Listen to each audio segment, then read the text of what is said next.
प्रणाम राजमाता। अशोक, तुम यहाँ क्या कर रहे हो? मैं आचार्य चाणक्य को ढूंढ रहा हूँ। ढूंढ रहे थे या हमारी बातें छुप छुप के सुन रहे थे? आपकी बातें सुनने से कई अधिक महत्वपूर्ण है मेरे लिए इस समय आचार्य चाणक्य को ढूंढना। और हम तुम्हें ढूंढ रहे थे, और देखो तुम स्वयं प्रकट हो गए। यहाँ आओ।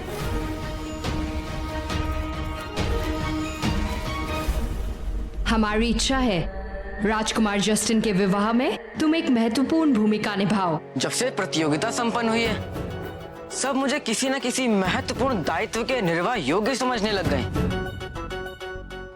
आदेश करें। यूनान में विवाह संबंधी एक रस्म है। एक विशेष बालक का चयन किया जाता है जो कन्या के लिए नदी से एक कलश शुद्ध जल भर के लाता है। कन्या उससे स्नान करती है। हमारी इच्छा है कि इस दायित्व का निर्वाह तुम करो। किंतु इसके लिए तो आप राज परिवार के किसी भी बालक का चयन कर सकती हैं। फिर मैं क्यों? क्योंकि मान्यता है कि उस बड़े कलश से जल की एक बूंद भी नहीं छलकनी चाहिए। और हमें नहीं लगता है कि तुम्हारी जितना शक्तिशाली कोई भी बालक है हमारे राज परिवार में। श्यामक आहत हुआ है, वो ये कार्य नहीं कर सकेगा। द्रुपद बहुत छोटा है और सुशील उसकी अभद्रता देखने के पश्चात हम उसे इतना बड़ा दायित्व नहीं सौंप सकेंगे। तुम्हें तो इसे अपना सौभाग्य समझना चाहिए कि राजमाता स्वयं तुमसे निवेदन कर रही है, वो भी इतने महत्वपूर्ण दायित्व के लिए।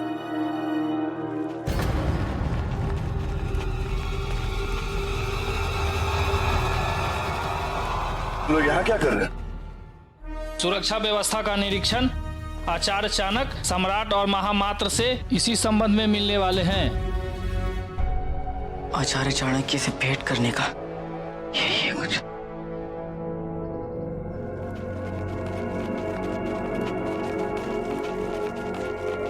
धन्यवाद राजमाता, ये मेरा सौभाग्य होगा और मैं इस दायित्व के निर्वाह हेतु अवश्य उपस्थित हूँ। किंतु अभी मुझे एक और महत्वपूर्ण कार्य के हेतु प्रस्थान करना होगा। आज्ञा दीजिए।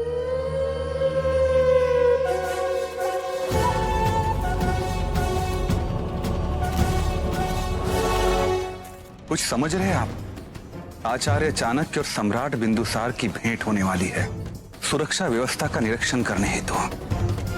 यदि आचार्य चाणक्य ने सम्राट बिंदुसार को हमारी योजना के विषय में बता दिया तो हमारी सारी योजना विफल हो जाएगी। ऐसा कुछ नहीं होगा महाराज।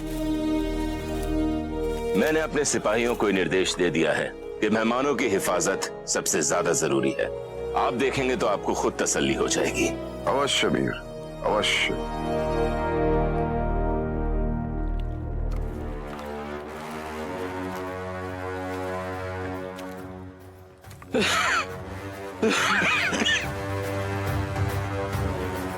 मुझे शीघ्र सम्राट को इस विवाह के पीछे रचे जा रहे षड्यंत्र से अवगत कराना है। इस विवाह को रोकना ही होगा।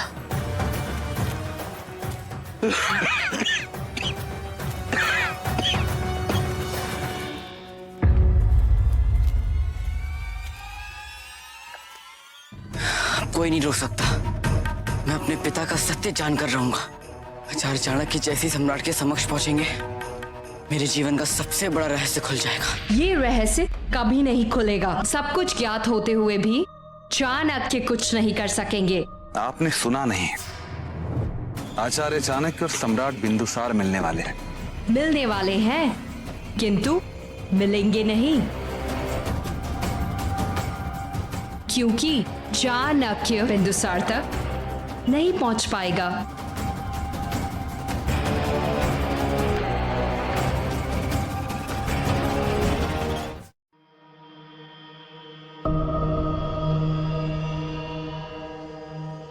आचार्य चाणक्य कहाँ गए?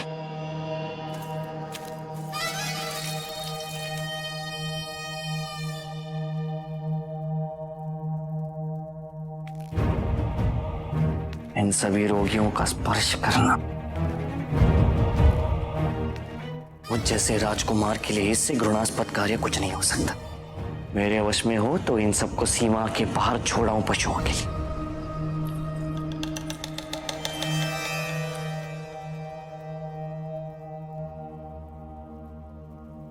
जाओ।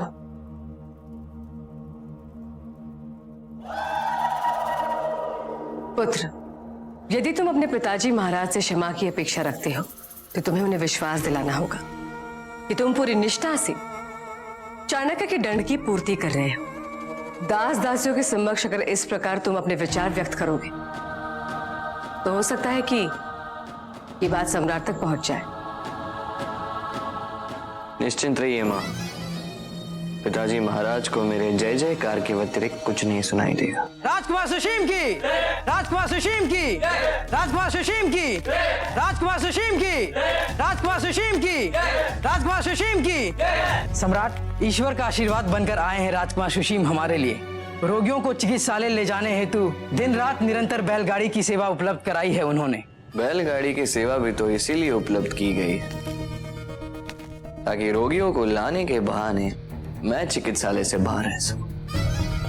और साथ ही सभी लोग पिताजी महाराज से यही कहेंगे कि रोगियों के साथ साथ रोग की रोकथाम हेतु कितने चिंतित और प्रयासरत हैं। अति उत्तम। उस द्रुत चाणक्य के दंड से निपटने का बहुत ही अच्छा उपाय निकाला है तुम। क्या है माँ, मैं सब सीख गया किस प्रकार सत्ताधारी को प्रसन्न रख सत्ता का उपयोग अपने लिए किया जा सकता है। ये खेल पहले मुझे नहीं आता था, क्रोध में भूल कर बैठा मैं, किंतु अब नियंत्रण की ये उक्ति मुझे समझ में आ रही।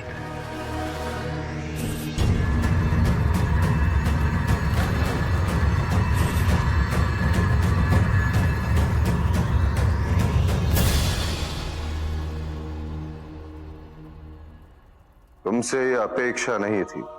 जी जी नहीं नहीं नहीं पिताजी, मैं तो बस माँ से।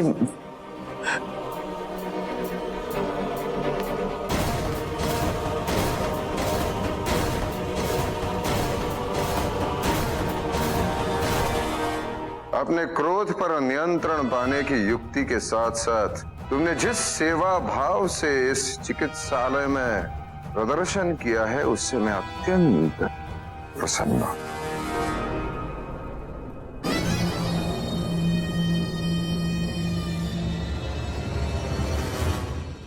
यही उद्देश्य था आचार्य चाणक्य का, केवल मैं ही नहीं, तभी प्रसन्न है तुमसे। पता नहीं आचार्य चाणक्य मुझसे प्रसन्न होंगे, किंतु मैंने सोच लिया है जब तक वो मुझे क्षमा नहीं करेंगे तब तक मैं उनके इस दंड को अपना सौभाग्य समझकर इसके प्रति समर्पित रहूं। सत्य तो ये है कि आचार्य चाणक्य का ये दंड मेरे लिए आशीर्वाद बन गया है। आंतरिक परिवर्तन की ऐसी अनुभूति मुझे पहले कभी नहीं हुई। मुझे विश्वास है कि आचार्य चाणक्य तुमसे अवश्य प्रसन्न होंगे।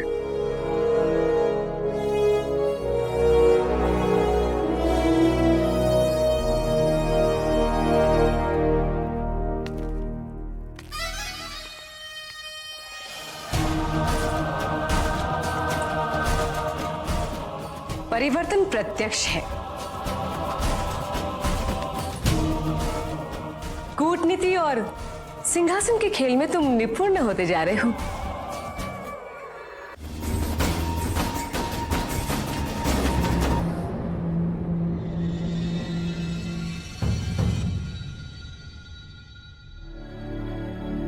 क्षमा करना मित्र, मैंने तुम्हें देखा नहीं। अच्छा, मैंने तुम्हें ठीक समय पे देख लिया। अपने आचार्य चाणक्य को देखा है कहीं? यदि वो इधर आए भी होंगे तो मैंने उन्हें नहीं देखा होगा। मेरे नाना जी ने मुझे सिखाया है कि अभ्यास करते समय ध्यान केवल लक्ष्य अपने शस्त्र पर होना चाहिए, और मेरा लक्ष्य है मगध का सम्राट बन के पिताजी को गौरवान्वित करूं।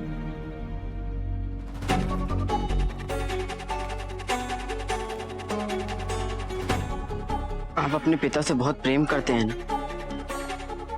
केवल उन्हें प्रसन्न करने के लिए आप इतना कुछ करना चाहते हैं? केवल प्रेम ही नहीं, हर पुत्र का कर्तव्य होता है कि वो अपने पिता को गर्वित करे। और पुत्र के प्रति पिता के कर्तव्य का क्या? पिता के कृत्यों से पुत्र का गर्वित होना कोई महत्व नहीं रखता। मुझे अपने पिता पर गर्व है। कि तो तुमने ये प्रश्न क्यों उठाया? मेरा तात्पर्य आपके नहीं, अपने पिता से था। तुम्हारे पिता? तो तुम तो उन्हें जानते भी नहीं हो। हाँ, किंतु शीघ्र ही जान जाऊंगा सब कुछ। इसलिए तो मैं आचार्य चाणक्य को ढूंढ रहा हूं। ये क्या हो रहा है अशोक? मुझे बताओ। एक बार आचार्य चाणक्य मिल जाए, फिर सब कुछ स्पष्ट कर दूंगा।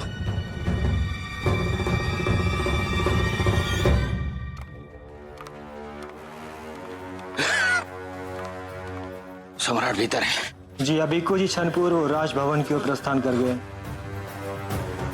शीघ्रातिशीघ्र राजभवन पहुंचना चाहिए मुझे।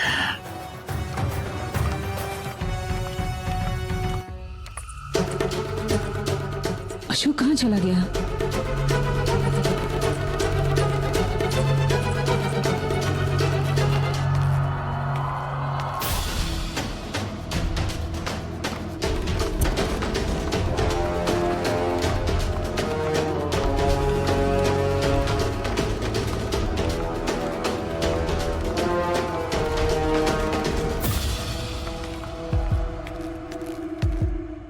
अंततः मैंने आपको ढूंढ ही लिया। अब आइए मेरे साथ। समय नहीं है मेरे पास। इस समय मैं सम्राट से एक महत्वपूर्ण विषय पर चर्चा करने के लिए जा रहा हूं।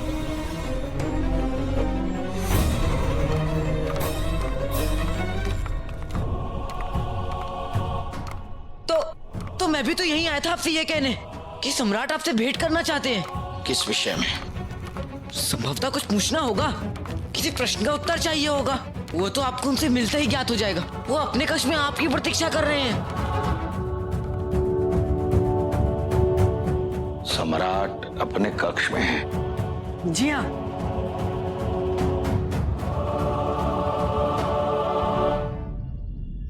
सम्राट, यही समय है आक्रमण करने का। आपके पिता सम्राट चंद्रगुप्त मौर्य ने सभी क्षेत्रों पर विजय का ध्वज फहराया।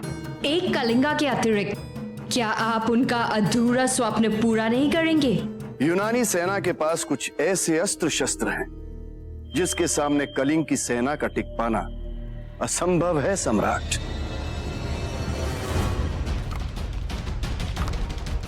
मुझे यूनानियों पर पहले से ही संदेह था। आज सत्य प्रत्यक्ष हो जाएगा सम्राट के समक्ष। और यही एक सत्य मेरे जीवन के अनेक सत्य अनावरित करेगा। इस बार आचार्य चाणक्य को उत्तर देना ही होगा।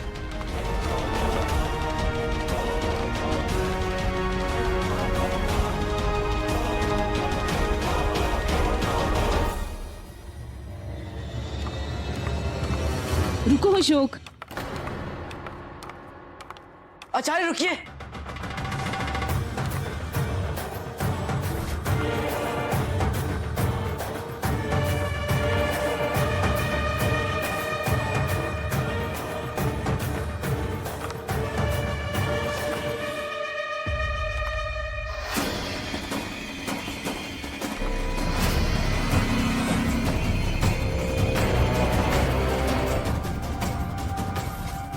आचार्य, एक क्षण के लिए मेरी प्रतीक्षा कर लीजिए।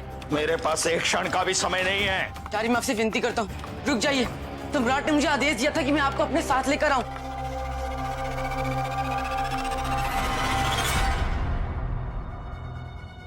माँ आपको मेरी सौगंध थी कि आप मुझे रोकेंगे नहीं। आज इतने वर्षों में पहली बार मैं अपने सत्य के समीप पहुंचा हूं। माँ, ये अवसर मैं कैसे जाने दूं?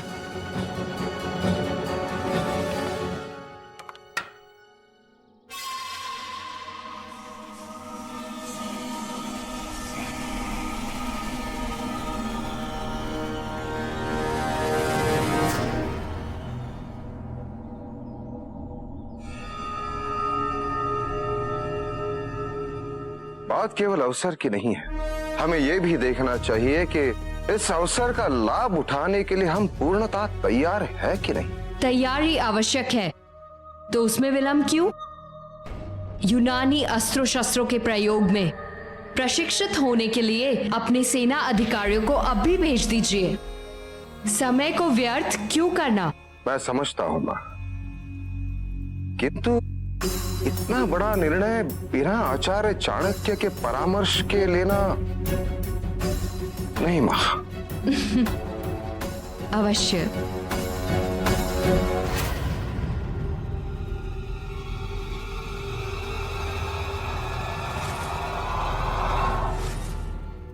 आपको रोकने नहीं आई हूं पुत्र। मैं आपसे वचन लेना चाहती हूँ। आज जो भी सत्य आपको ज्ञात होगा, उसके पश्चात आप जो भी निर्णय लेंगे, वो इसी विश्वास के साथ लीजिए कि मैंने जो कुछ भी किया वो आपको दुख पहुंचाने के लिए नहीं किया।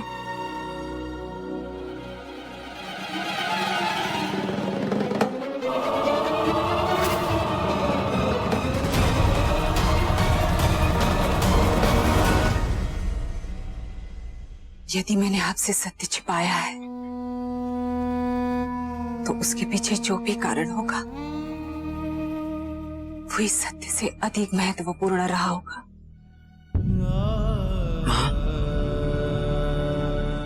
आपको ये कहने की कोई आवश्यकता नहीं है।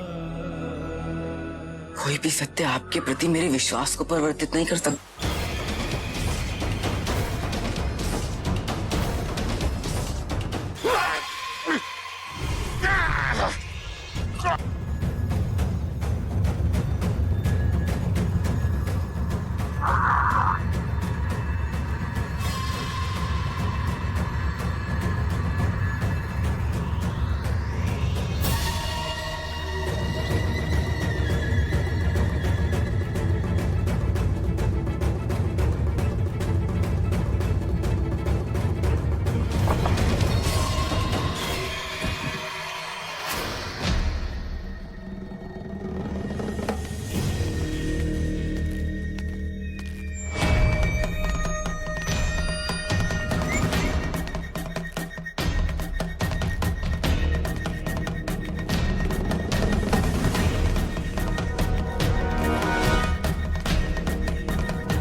आचार्य रुके नहीं ना, अकेले ही चले गए सम्राट से भेंट कर।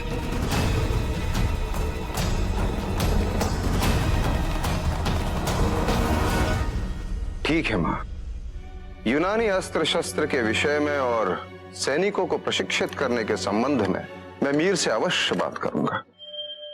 हमें देर नहीं करनी चाहिए, हर क्षण मूल्यवान है। आप आचार्य जी से जल्द बात कर लीजिए। अवश्य। आचार्य अभी अशोक के साथ पधारने ही वाले हैं, मैं उनसे बात कर लूंगा। सम्राट अशोक आपसे मिलने की अनुमति चाहता है। अवश्य।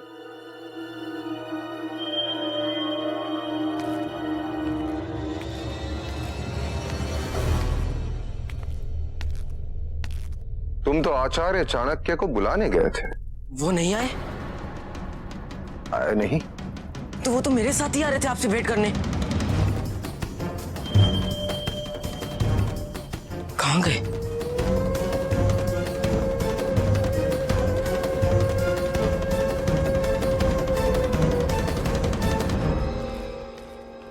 सम्राट, आचार्य चाणक्य ने आपके लिए संदेश भेजा है।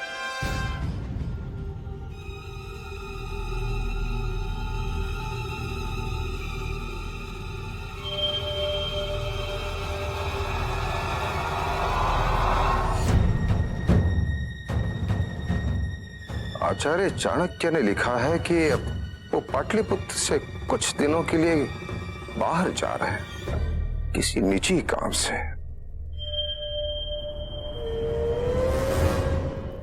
ऐसा क्या हो गया? यह असंभव है। वो मेरे साथ ही आ रहे थे आपसे भेंट करने। उन्हें आपसे भेंट करने की इतनी शीघ्रता थी कि वो मेरे लिए एक क्षण भी नहीं रुक सके। और अब ये पत्र भेजकर कह रहे हैं कि मैं पाटलिपुत्र से बाहर जा रहा हूं। मैं नहीं मानता। अशोक, तुम चिंता मत करना। आचार्य चाणक्य को लौट आने दो। आपके पिता के विषय में उनसे अवश्य पूछूंगा। क्या आचार्य के लौटने तक सैनिकों के प्रशिक्षण भी स्थगित कर दिए जाएंगे? प्रशिक्षण तो आरंभ किया जा सकता है, किंतु कलिंगा पे आक्रमण करने का निर्णय आचार्य से बात करके बाद में भी लिया जा सकता है। और यदि आचार्य सहमत ना भी हो तो प्रशिक्षण व्यर्थ नहीं जाएगा सम्राट। सेना और भी सशक्त हो जाएगी। उचित है। चाणक्य कहाँ गया, कैसे गया, किसी को पता नहीं चलेगा और अब इस विवाद को रोकने वाला भी कोई नहीं होगा।